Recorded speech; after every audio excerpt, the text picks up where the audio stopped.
In this Baldur's Gate 3 Rogue class guide, I'm going to be covering the Rogue class, including all 3 subclasses, and providing you some useful information. I'll be doing more build guides for Baldur's Gate 3 for Rogue, but for now, let's take a look at how the Rogue functions and its basics. Rogues are savvy individuals that use hit-and-run tactics to exploit enemy weak spots, increasing their damage when their opponent is most vulnerable using their sneak attack class feature. And although rogues don't gain an extra attack like many martial classes, they can still crank out quite a bit of damage because of this. Rogues excel outside of combat, though, and gain more skills than just about any other class except for bards. They also gain expertise in many of them, allowing them to master many skill checks in the game. You'll usually find rogues handling the lockpicking, trap disarming, and pickpocketing for a party, but they can also excel at dialogue with a little charisma. Stealth is a huge part of playing a rogue, since sneak attack can be easily triggered when hidden, and Arcane Tricksters can cast their spells more effectively when hidden at later levels. Next, we'll take a look at how to set up your rogue during character creation for best results. We'll begin with abilities first, since this is arguably the most important part aside from choosing your subclass. Your primary ability as a rogue is Dexterity, with other abilities taking a backseat and depending on what you really want to do with your rogue. You could take Charisma for dialogue, for instance, or Intelligence if you plan to become an Arcane Trickster, or just want to be good at intelligence skill checks. Wisdom is also not bad for perception checks, since rogues typically check for traps, but you'll absolutely want some Constitution regardless to increase your HP. Dexterity increases your attack rolls, damage rolls, boosts Armor class, initiative, and improves sleight of hand, acrobatics, and stealth checks, as well as improves Dexterity saving throws. It's incredibly good for rogues. Constitution is there to help keep you alive via HP, since rogues don't have a huge health pool and can help prevent you from getting downed quickly. For these reasons, I strongly recommend that you invest at least 16 in Dexterity and 14 in Constitution during character creation. What you do after that depends on what you're going for, as I mentioned, but I'll give you some examples on what you could do. You can see on the screen 3 different stat layouts based on the type of rogue that you want to play. Note that I've changed these from the recommendations, as it's more optimized for your character during the early goings of the game. Next, we move to races. Githyanki provides the rogue with medium armor proficiency they wouldn't otherwise get, as well as astral knowledge, allowing them to gain proficiency in the skills of one ability each long rest, which is great if you want to have nearly all skills covered. They will also gain Misty Step at level 5, which can help with rogue positioning. Elf is good for longbow proficiency as well as Fey ancestry. They also gain Dark Vision, which can help land your attacks in dark places. High Elves also have Perception proficiency, while Wood Elves have Stealth proficiency and can move further. Either are a good choice, granting one skill proficiency you would likely take anyway. Deep Gnome is also fantastic for advantage on Wisdom, Intelligence, and Charisma saving throws, as well as superior Dark Vision, and they also have advantage on stealth checks. Great if you really want to be a sneaky rogue. Lightfoot Halflings are another solid choice because they re-roll if they roll a 1 on any attack, roll, ability check, or saving throw, all but preventing them from ever critically missing. They can also not be frightened easily, and they too have advantage on stealth checks. For skills, what you select will largely depend on the needs of your group and whether or not you're handling dialogue. However, all rogues should probably at least have sleight of hand, stealth, and perception if possible. This will allow them to lockpick, spot and disarm traps, and spot hidden objects and doors. Next, let's move to the character progression of rogues.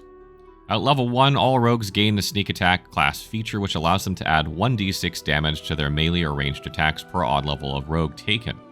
This means at level 3 rogue, this will become 2d6, and at level 5 rogue, it will become 3d6, and so on.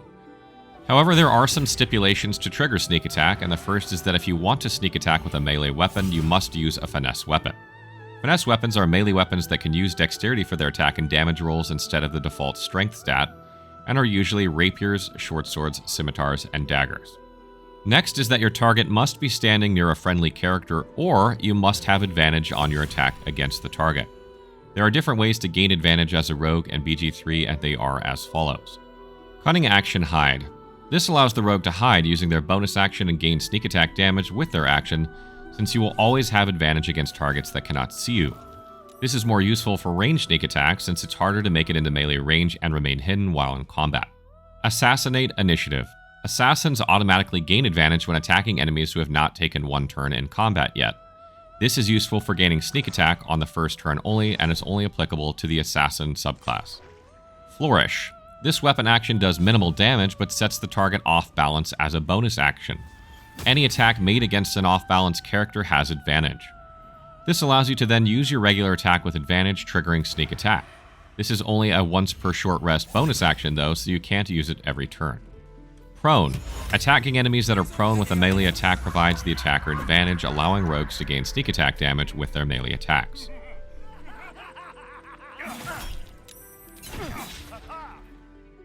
Hold, or Paralyze. Some spells in BG3 like Hold Person hold a character in place, and melee attacks made against these targets always critical hit, as well as deal sneak attack damage. Make sure your mage has this if you're playing a rogue.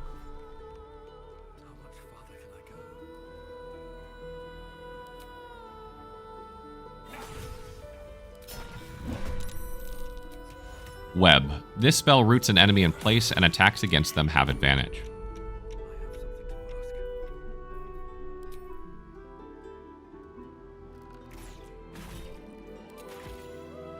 And Snared. Attacking enemies that are ensnared also provides advantage.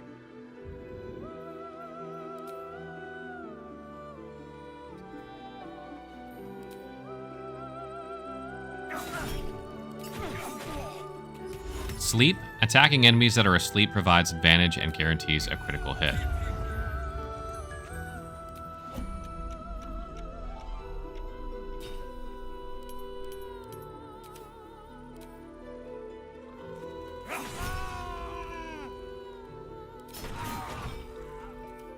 Blinded. Attacking blinded enemies also provides advantage on attacks against them.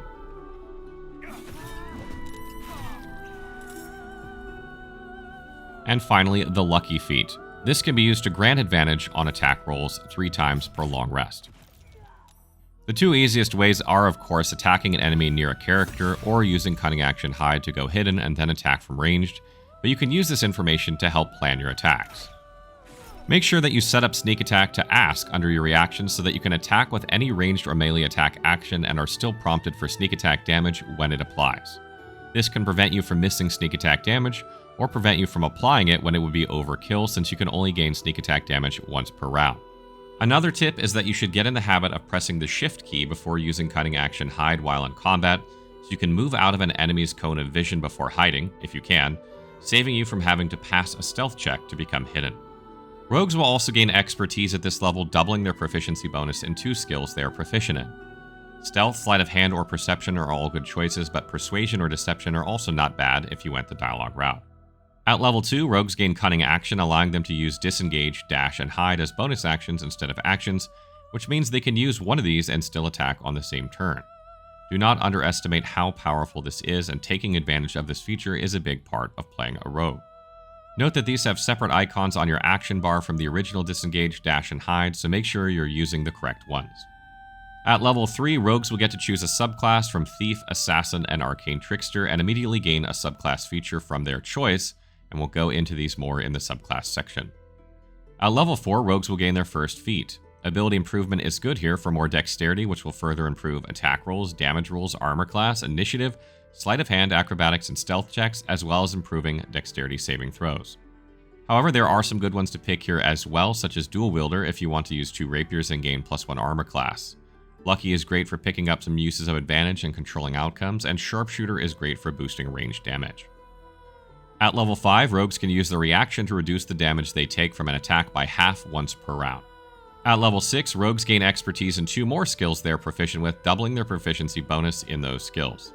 At level 7, rogues that save against spells or effects that target their dexterity take no damage, even if the spell or effect would normally deal half should they save, and they only take half damage if they fail, drastically reducing the average damage they take from these effects. At level 8, rogues will gain their second feat. Ability improvement is still good here for dexterity, or you can pick up any of the other ones like Dual Wielder, Lucky, or Sharpshooter. At level 9, rogues gain their final subclass feature, and as mentioned before, we'll get into those in the subclass section in just a minute. At level 10, rogues will gain their third feat, and this is an extra feat that no other class besides fighter gets. Ability improvement is still good here for dexterity if it's not 20 yet, or you can pick up any of the other ones like Dual Wielder, Lucky, or Sharpshooter. At level 11, rogues cannot roll below a 10 when making an ability check with a skill they're proficient with. This nearly guarantees they will pass any ability checks they make, since they'll have +8 from expertise in 4 skills, and that doesn't include their ability modifiers or other bonuses. This is also exceptionally good for stealthy gameplay, as it's much easier to stay hidden. At level 12, rogues will gain their final feat. You should have 20 dexterity by this point, so choose any of the other feats I suggested. Next, we'll take a look at Rogue equipment. Rogues in BG3 have light armor proficiency by default, which works well since they have high dexterity that will then be applied to their armor class. Medium armor is also fine if you gain proficiency from a race or multiclass, but make sure it doesn't have disadvantage on stealth checks. Weapon-wise, the rogue could really benefit from a few ranged weapon proficiencies like heavy crossbow or longbow that are typically found under martial weapons, but otherwise they've pretty much got what they need covered. They have rapier and shortsword proficiency as well as simple weapons, so they'll likely use a shortbow and rapier or shortsword or pair of shortswords if no other proficiencies are acquired via race or multiclass. They need to use a finesse melee weapon for sneak attack, so their options are somewhat limited anyway. Accessory-wise, look for things that boost their armor class to help them stay alive, or stealth, since the easier it is to hide, the easier it is to sneak attack.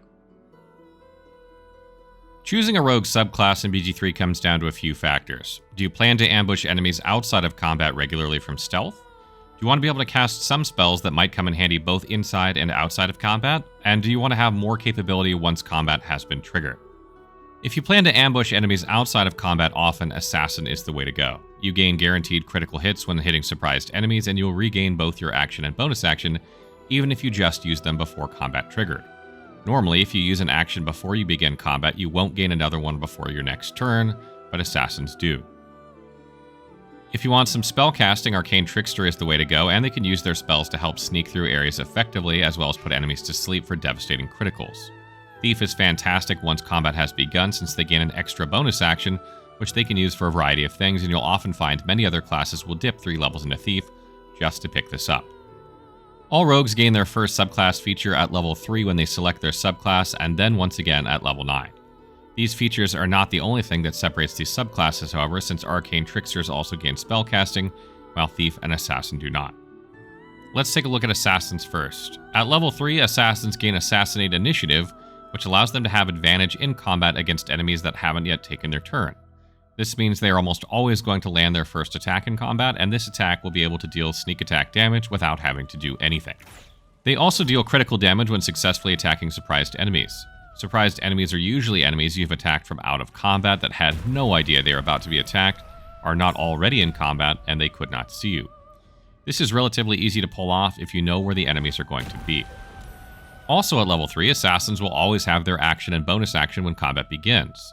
This is very useful because usually if you perform an action or bonus action just before triggering combat, you will not have these when combat starts. This allows them to get the jump on enemies outside of combat and then attack once again, usually immediately, effectively giving them 2 attacks if they do this before they trigger combat. At level 9, Assassins can adopt a new appearance that lets them change their race and gender until long rest or until they cancel it. This is a ritual action that can be used as many times per day as they want outside of combat. As far as I can tell, it doesn't operate much differently than Disguise Self. It causes the game and characters inside it to view you as a different character, which allows you to rob, cheat, steal, and then end your disguise with your reputation intact. Usually guards in the game will be looking for you, but if you used infiltration expertise when doing these things, they will be looking for the wrong person. Secondly, if you do murder someone, you can end your infiltration expertise and use Speak with the Dead on them successfully. Usually people don't want to speak with their killers, so when you speak to them as yourself after you end your disguise, then you'll be able to. Thirdly, it can change dialogue encounters completely, though I don't have a complete list of all the possible changes. And fourthly, you can use infiltration expertise to meet the criteria for certain equipment that gives benefits when a particular race uses them. This comes in handy if you find an item you really like, but you're not the correct race for the extra benefit. Note that using infiltration expertise will not change your racial features. Now let's take a look at Thief. At level 3, Thieves gain Fast Hands, granting them a second bonus action in combat. This allows them to attack a second time with their offhand, use Cunning action to disengage, hide, or dash twice, or they can jump and still do one of these things and attack in the same turn. There is a ton of application for this, especially multi-class with other classes that have strong bonus actions, but we'll get into that more in the multi-class section. Also at this level, Thieves gain resistance to fall damage, cutting this in half. This is good for when they jump down from high places or when they get flung off a cliff by an effect or a spell, and can often save their life. At level 9, Thieves can turn invisible whenever they want as an action once every short rest. Invisibility ends early if you attack, cast another spell, take an action, or take damage. However, this is quite useful for getting past heavily guarded places should you want to avoid combat. And this brings us to Arcane Trickster. At level 3, Arcane Tricksters will gain spell casting and be able to cast some spells from a limited spell list, as well as select some from the wizard spell list. They use intelligence for their spell casting when using these spells, but they don't have to prepare them like wizards. Also at this level, Arcane Tricksters gain Mage Hand Legerdemain. This lets them summon a Mage Hand that can interact with objects, taking or stowing items, and pickpocketing and disarming traps. Handy for thieves from safe distances. However, this is currently not working in BG3, severely limiting the usefulness of this subclass feature. At level 9, enemies have disadvantage against your hostile spells when casting them while you're hidden. This almost ensures they connect, but the issue is that Arcane Tricksters only know up to level 2 spells, and only have 2 level 2 spell slots in BG3, meaning you won't get much mileage out of this subclass feature. And that brings us to multiclassing. In this section of our guide, we'll take a look at multiclassing a rogue in BG3 and what other classes you might multiclass with. Keep in mind this is not a complete list, but rather helpful suggestions that make good pairings. Rogues are heavily front-loaded, meaning they gain Cunning action at level 2, and they gain a lot from their subclass features at level 3. This means the first most likely place you would multiclass a rogue would be after this point. From this point onward, it's a lot less cut and dry about when you should multiclass, as it really depends on what you need out of a rogue. The level 9 subclass features are underwhelming for the most part, so going to level 9 is less important than it would be if these were stronger. You could probably make the best case for Thief if you really need the invisibility, or Arcane Trickster if you plan to multiclass with Wizard to pick up more spell slots, be able to learn level 3 spells from scrolls, and be able to upcast lower level spells. When it comes to multiclassing Assassin, I like 3 levels of Assassin with 9 levels of Fighter. This allows you to gain a fighting style, an extra feat, medium armor proficiency, as well as extra attack. Fighters also gain Indomitable at level 9, allowing them to reroll failed saves once. 3 Assassin and 9 Gloomstalker is also a great pairing in order to deal increased damage on your first attack in combat, which is also a free attack, provide you with extra attack, and grants a fighting style as well.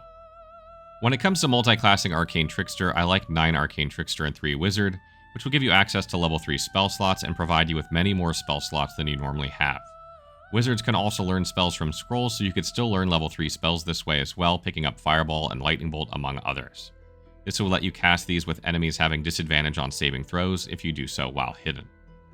When it comes to multiclassing Thief, 3 Thief and 9 Sorcerer gives you 2 bonus actions they can use to cast Quicken spells on top of their other spell they can cast with their regular action. This also gives Sorcerers light armor proficiency and some better skills, along with Cunning action in case they need to disengage from a bad situation. 3 Thief and 9 Fighter or 9 Ranger allows you to dual wield effectively with the extra attacks these classes gain. This would allow the Thief to contribute another offhand attack on the extra attack, essentially gaining 4 hits per turn, and providing these classes with Cunning action, boosting their mobility. 3 Thief and 9 War Domain allows clerics to make an attack with their action and twice with their bonus action in one turn, which can be huge damage if they are set up properly. So that wraps up our rogue guide. I hope you guys found this informative and helpful, and as always, if you have other tips for other players, please leave them in the comments below. And if you have questions, leave them there as well, and I will try and answer them as soon as I can.